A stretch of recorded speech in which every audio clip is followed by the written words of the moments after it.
Assalamualaikum warahmatullahi wabarakatuh. Halo, apa kabar sobat semuanya? Semoga selalu dalam keadaan sehat ya. Jumpa lagi di channel Ayo Berkebun, channel yang membahas seputar dunia perkebunan. Video kali ini kami akan coba membahas tentang salah satu pupuk. Ini adalah pupuk Japan Vietnam NPK 92424. Nah, mungkin di antara sobat ada yang masih asing dengan pupuk yang satu ini, atau di antara sobat ada yang sedang mencari review tentang pupuk yang satu ini. Nah, kita akan coba bahas seperti apa sih pupuk Japan Vietnam ini, bagaimana cara penggunaannya, dosisnya, kandungannya, fungsinya untuk tanaman itu apa saja, dan juga harganya itu berapa. Langsung saja kita coba bahas sobat ya. Kita lihat dulu untuk keterangan yang ada di kemasannya ini. Jadi ini adalah pupuk Japan Vietnam NPK 92424 yang dilengkapi dengan sulfur, boron, dan juga zinc. Nah, jadi maksud dari angka-angka ini itu adalah kandungan dari NPK-nya sobat ya. Jadi nitrogennya itu 9%, fosfatnya 24%, dan juga kaliumnya 24%. Nah, di balik kemasannya ini ada keterangan lebih lengkapnya. Ini sobat ya, NPK-nya. Kemudian ada sulfurnya di sini sebanyak 1%. Nah, untuk boron dan juga zinc-nya di sini ada keterangannya nih. Jadi untuk boronnya itu 466 ppm, kemudian untuk zinc-nya itu 800 ppm. Nah, jadi pupuk Japan Vietnam ini itu mempunyai kandungan unsur utama yaitu NPK sobat ya, nitrogen, fosfat, dan kalium. Dilengkapi juga dengan unsur hara mikro, di sini ada Te. Te itu maksudnya trace elemen ya sobat ya. Atau unsur hara mikro yaitu ada boron dan juga zinc. Nah, sebelumnya kita bahas dulu sobat ya untuk fungsi dari masing-masing kandungan unsur haranya ini. Yang pertama itu ada nitrogen. Jadi fungsi nitrogen itu yang pertama untuk merangsang pertumbuhan daun dan juga batang, kemudian membentuk klorofil sehingga daun lebih hijau, lalu meningkatkan proses fotosintesis, membantu pembentukan protein dan juga enzim, kemudian menjaga tanaman tetap aktif menghasilkan makanan saat pembentukan buah. Nah, karena di sini nitrogennya itu hanya 9%, jadi nitrogen pada pupuk ini itu berfungsi sebagai penunjang ya sobat ya. Jadi bukan untuk mengejar pertumbuhan vegetatif. Kemudian yang selanjutnya ada fosfat, jadi fungsinya itu untuk merangsang pertumbuhan akar, mempercepat pembentukan bunga, meningkatkan kualitas serbuk sari, membantu proses penyerbukan dan juga pembuahan, kemudian mempercepat pemasakan buah, dan juga membantu pembentukan biji yang bernas. Nah, inilah alasan pupuk ini itu sangat cocok digunakan menjelang berbunga. Kemudian yang selanjutnya ada kalium. Jadi fungsi kalium itu yang pertama membantu pembesaran buah dan juga umbi, kemudian meningkatkan pengisian buah sehingga lebih padat dan juga berisi, lalu meningkatkan rasa, warna, aroma, dan juga kadar gula pada buah. Kemudian memperkuat jaringan tanaman sehingga batang tidak mudah rebah. Lalu selanjutnya meningkatkan ketahanan terhadap kekeringan dan juga serangan penyakit, dan juga memperpanjang daya simpan hasil panen. Jadi kalium itu merupakan unsur yang paling berperan dalam meningkatkan kualitas hasil panen. Kemudian yang selanjutnya di sini ada sulfur, jadi fungsinya itu untuk membentuk protein dan juga asam amino, kemudian membantu pembentukan klorofil, meningkatkan aktivitas enzim tanaman, kemudian mendukung pembentukan minyak atsiri pada beberapa jenis tanaman seperti bawang misalnya. Kemudian yang selanjutnya ada boron, jadi fungsi boron itu untuk membantu pembentukan dinding sel, kemudian meningkatkan pembentukan bunga, membantu viabilitas serbuk sari, meningkatkan keberhasilan penyerbukan, mengurangi kerontokan bunga dan juga buah, kemudian membantu pengangkutan gula menuju buah. Nah, walaupun kadarnya di sini hanya 466 ppm, tapi unsur boron ini tetap sangat penting karena dibutuhkan tanaman dalam jumlah yang sangat sedikit. Kemudian yang terakhir ada zinc, dia ini fungsinya untuk membantu pembentukan hormon auksin, kemudian merangsang pertumbuhan pucuk dan juga tunas baru, membantu pembentukan bunga, mendukung pembentukan enzim, meningkatkan efisiensi penggunaan fosfor, dan juga membantu pembentukan klorofil. Nah, jadi di sini kandungan yang lebih tingginya itu ada fosfat dan juga kalium ya sobat ya, sebanyak 24%. Jadi untuk fungsi yang lebih ditonjolkan atau yang lebih diunggulkan itu adalah fungsi dari fosfat dan juga kaliumnya itu tadi. Nah, jadi kesimpulan dari fungsi pupuk ini, jadi pupuk ini itu dirancang agar setiap unsur saling melengkapi. Jadi untuk nitrogen itu menjaga daun tetap aktif untuk berfotosintesis, kemudian fosfat itu untuk merangsang bunga dan juga pembuahan, lalu kalium membesarkan serta meningkatkan kualitas buah atau umbi, kemudian sulfur membantu pembentukan protein dan juga metabolisme tanaman, selanjutnya boron itu meningkatkan keberhasilan bunga menjadi buah. Lalu zinc itu mendukung pembentukan hormon dan juga pertumbuhan bunga. Nah, jadi karena komposisinya itu didominasi oleh fosfat dan juga kalium, masing-masing 24%, jadi pupuk ini itu sangat cocok diaplikasikan mulai menjelang berbunga hingga fase pembesaran buah atau umbi. Sehingga termasuk pupuk yang berfokus pada fase generatif atau fase pembuahan. Nah, jadi untuk waktu yang paling ideal itu penggunaannya saat menjelang berbunga, kemudian saat pembungaan, saat pembentukan buah, kemudian selama pembesaran buah atau umbi hingga mendekati panen.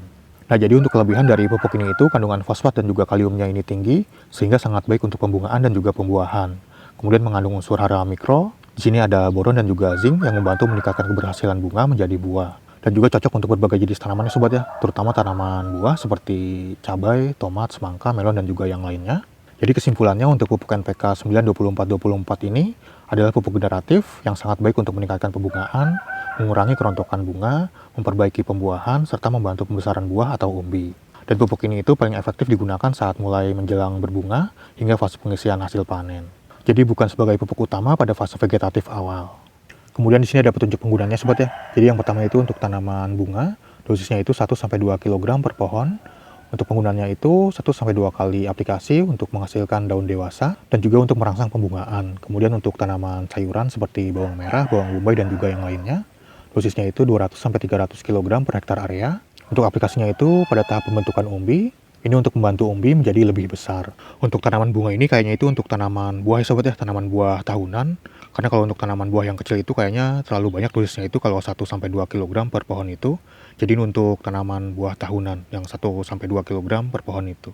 Untuk cara penggunanya itu bisa dengan cara ditugal, ditabur dan juga dikocor ya sobat ya. Nanti akan kita coba praktekkan bagaimana cara penggunaannya.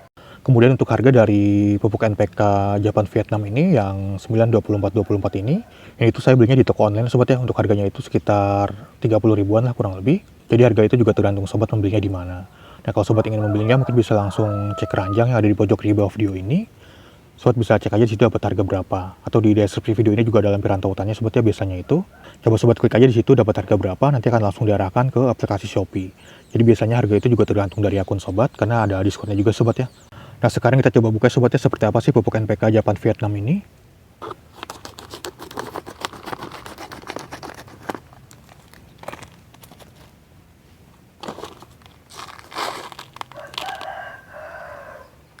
Dia itu berbentuk butiran sobat atau granul seperti ini tuh.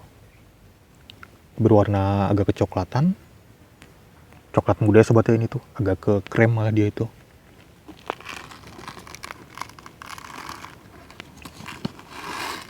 Ini seperti ini. Untuk warnanya itu mirip pupuk NPK Pond Sky sobat ya, cuman agak lebih soft dia warnanya. Nah ini kita coba larutkan ke air sobat ya.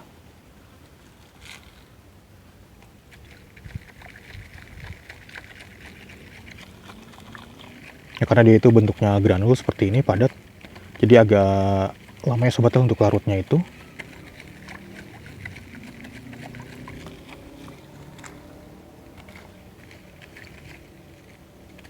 Tuh dia masih berbentuk granul seperti ini, jadi lumayan agak lama untuk larutnya. Nah sekarang kita coba praktekkan sobat ya bagaimana cara penggunaan pupuk NPK Japan Vietnam ini. Jadi tadi itu di sini nggak ada keterangan dosisnya sobat ya untuk per tanaman itu berapa gram yang ditaburkan. Nah jadi untuk cara penggunanya itu bisa dengan cara ditaburkan, ditugal ataupun dikocor juga bisa. Jadi untuk dosisnya itu perlu diingat juga disesuaikan dengan umur tanaman, kesuburan tanah, dan juga apakah pupuk ini itu digunakan sebagai pupuk tunggal atau dikombinasikan dengan pupuk yang lainnya. Jadi untuk tanaman seperti cabai, tomat itu bisa sekitar 5-10 gram ya sobat ya per tanaman itu per aplikasi. Kemudian untuk tanaman seperti semangka dan juga melon itu bisa sekitar 10-15 gram per tanaman. Untuk aplikasinya itu diulang setiap 10-14 hari sekali, disesuaikan juga dengan kebutuhan tanaman. Dan juga jika tanamannya itu di dalam polybag atau di pot, dosisnya bisa lebih rendah lagi sobat ya, bisa sekitar setengahnya. Nah ini kita coba praktekkan sobat ya, anggap aja ini tanamannya nih. Jadi untuk aplikasinya itu bisa sobat lakukan saat fase generatif atau menjelang fase generatif sobat ya, menjelang berbunga. Jadi anggap aja ini tanamannya. Jadi cara yang pertama itu bisa dengan cara ditaburkan di media tanamnya atau di tanahnya dengan jarak sekitar 5-15 cm dari batang tanaman. Misalnya seperti ini. Jadi yang pertama itu ditabur seperti ini. Kemudian yang kedua itu bisa dengan cara ditugal. Jadi ditugal itu membuat lubang dulu di beberapa titik, misalnya di sini. Misalnya sobat buat 3 titik seperti ini. Nah kemudian si pupuknya ini bisa sobat masukkan. Kemudian ditutup seperti ini.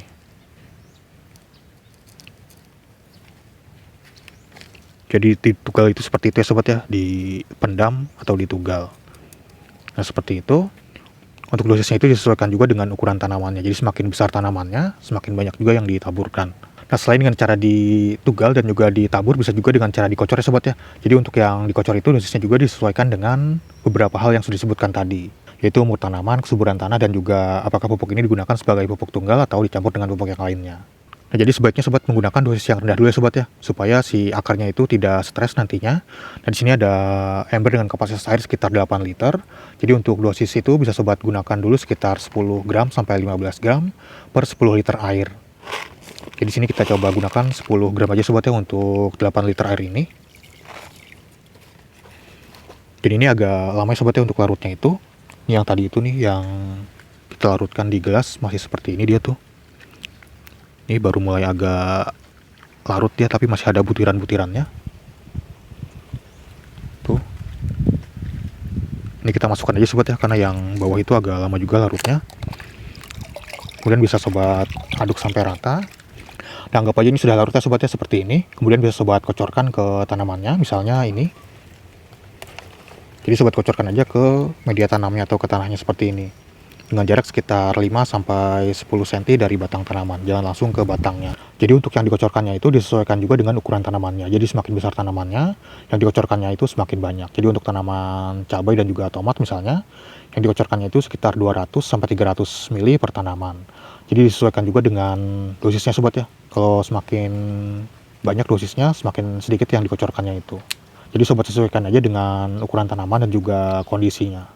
Nah, jadi itu ya sobat ya, sedikit penjelasan tentang pupuk NPK Japan Vietnam yang 9-24-24 ini. Jadi jika di antara sobat ada yang sedang mencari pupuk NPK untuk tanaman kesayangan sobat, terutama untuk fase generatif atau fase pembuahan, ini bisa untuk meningkatkan hasil panen sobat ya. Mungkin sobat bisa menggunakan pupuk Japan Vietnam yang 9-24-24 ini. Sobat mungkin bisa membelinya di toko-toko pertanian terdekat, mungkin sudah ada yang menjualnya. Atau sobat juga bisa membelinya secara online di marketplace seperti Tokopedia, Shopee, Lazada, TikTok, atau yang lainnya. Atau sobat bisa langsung cek keranjang yang ada di pojok kiri bawah video ini, atau di deskripsi video ini juga ada lampiran tautannya biasanya. Nah, mungkin sekian dulu untuk video kali ini. Terima kasih sudah menonton. Sampai jumpa di video-video yang lainnya. Wassalamualaikum warahmatullahi wabarakatuh.